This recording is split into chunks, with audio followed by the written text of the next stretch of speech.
Ou attendre la libération? Les passions se sont apaisées pour l'instant.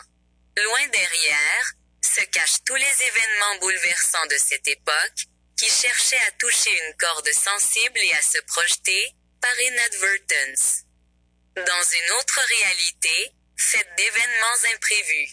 La mémoire conserve le souvenir d'une occasion personnelle de tout revivre, dans d'autres conditions, avec d'autres acteurs, sous d'autres symboles. Ou de surmonter les obstacles et les difficultés sur votre chemin de la soie, parsemé de roses et de lys, d'étoiles dans le ciel, d'ornements sur le corps, les cheveux, la peau. Que vous vous appropriez. Avant tout, votre responsabilité personnelle débloque la situation. Ce qui vous empêche d'agir librement est subordonné aux forces et aux exigences existantes.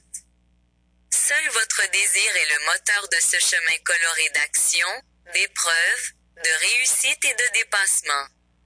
Où que vous soyez, des opportunités adaptées à vos besoins se présentent à vous.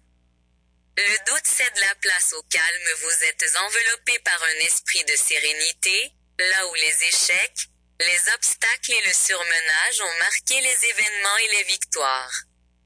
Les changements ne sont pas encore à leur apogée.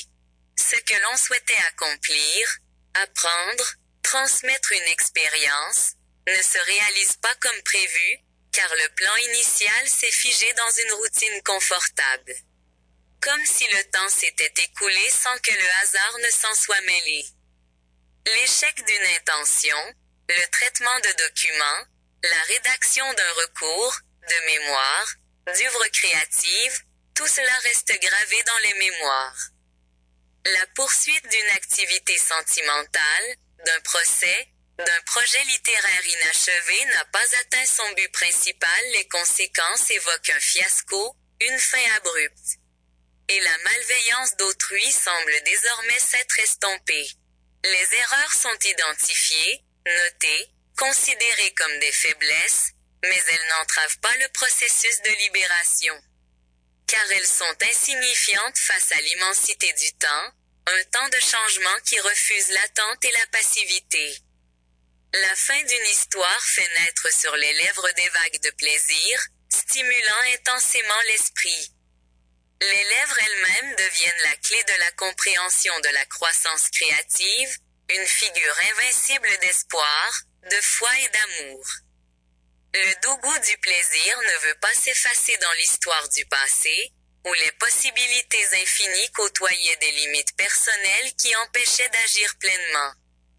Querelle lointaine, rêve oublié, intention vaine à la veille d'un drame du cœur, avec des larmes incontrôlables, impossible à dissimuler aux regards indiscrets.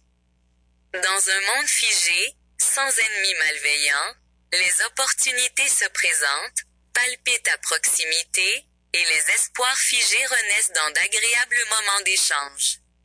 Des surprises. Les faiblesses fatales s'effacent face à la vague d'une vision nouvelle, pour le bien de tous.